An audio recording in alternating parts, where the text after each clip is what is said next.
নমস্কার, আমি ডক্টর রামিজ মণ্ডল। অনেকে একটা সমস্যা নিয়ে আমাদেরকে ফোন করেন, আমাদের সাথে কমিউনিকেশন করেন এবং তাদের বক্তব্য থাকে মূলত যে আমার কুকুর বা বেড়াল বমি করছে, আমার তো খুব ভয় লাগছে, তাহলে কি হবে, ইত্যাদি ইত্যাদি। দেখুন, বমি হওয়ার অনেকগুলো কারণ আছে।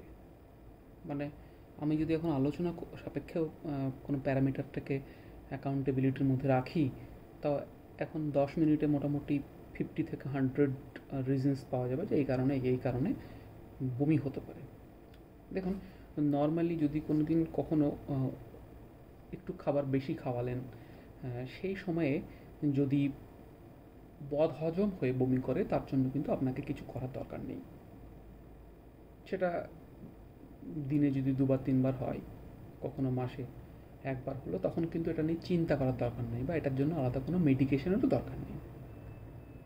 কিন্তু কখন কখন মেডিকেশনের দরকার, সেটা কিন্তু মোস্ট ইম্পর্ট্যান্ট। কেননা আমরা যারা পোষ্য ভালোবাসি বা প্রাণী ভালোবাসি, তাদের এমনিতেই আমরা খুব চিন্তিত থাকি ওদের সামান্য কিছু চেঞ্জেস হলে। তো আমার যেটা বক্তব্য এই ভিডিওতে, যে বার্তা দিতে আমি এসেছি, সেটা হলো অকারণে কিন্তু আমরা বেশি বা অতিরিক্ত চিন্তা করব না, নর্মাল বিষয়গুলোকে নর্মালি ভাববো। নর্মাল যে বমি হয় তার অনেকগুলো কারণ থাকতে পারে। অনেক ক্ষেত্রে শরীরে কোনো অবস্ট্রাকশান তৈরি হলে বা কোনো টক্সিক মেটেরিয়াল যেটা প্রাণহানি করবে না, বাট হজমে সমস্যা হবে, তখন বডি কিন্তু ওটাকে এলিমিনেট করতে পারে। সেটা বমি করে করতে পারে বা স্টুল পাস করে করতে পারে। এটা কিন্তু নর্মাল প্রসিডিওর শরীরের। তো সেটাকে সবসময় বন্ধ করার আমাদের কিন্তু প্রয়োজন নেই।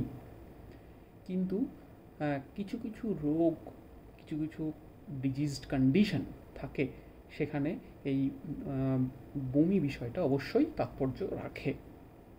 তো যেমন আমরা যদি আলোচনা সাপেক্ষে ভাবি, যে দেখা গেল আমরা যে খাবারটা খাওয়াচ্ছি সেই খাবারটা ইনঅ্যাডিকুয়েট নিউট্রিশন থাকছে, সেটা দীর্ঘদিন ধরে খাওয়ালে সেখান থেকে একটা অ্যাসিড রিফ্লাক্স বলে একটা সমস্যা থাকে। এটা নিয়ে আমাদের আর একটা ভিডিও ডিটেলে আছে।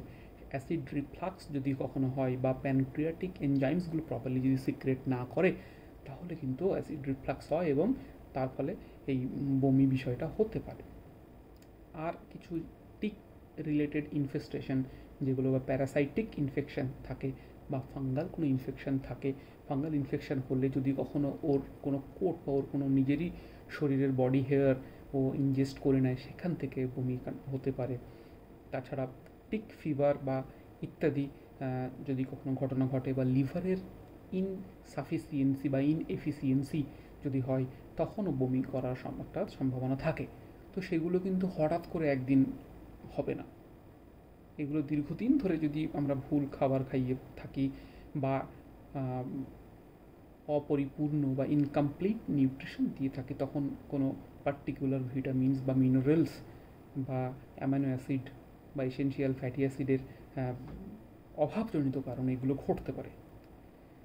তো সুতরাং আমরা যেটা করব, যে নর্মালি বমি নিয়ে প্রথমেই কিন্তু চিন্তিত হব না। আমরা যেটা করব, সেগুলোর রেকর্ড রাখবো এবং ডাক্তারবাবুর সাথে পরামর্শ করব যে সেটার জন্য চিন্তাভাবনা করা দরকার আছে কি না। তাছাড়া বমি হওয়ার মূল যেটা কারণ থাকে অনেক ক্ষেত্রে, যে খাবার আমরা সুন্দরভাবে দিচ্ছি, খাবার ডাক্তারবাবু যেটা বলেছেন সেটাই আমরা দিচ্ছি, ততবারই দিচ্ছি। অনেক ক্ষেত্রে এই প্রিপারেশন যে প্রসিডিওর, সেখানে একটা সমস্যা হয় বা গ্যাপ হয়, নলেজ গ্যাপ হয়, সেগুলো কিন্তু মাথায় রাখতে হবে আমাদেরকে। আজকে এই পর্যন্তই। সঙ্গে ছিলাম আপনাদের ডক্টর রামিজ মণ্ডল।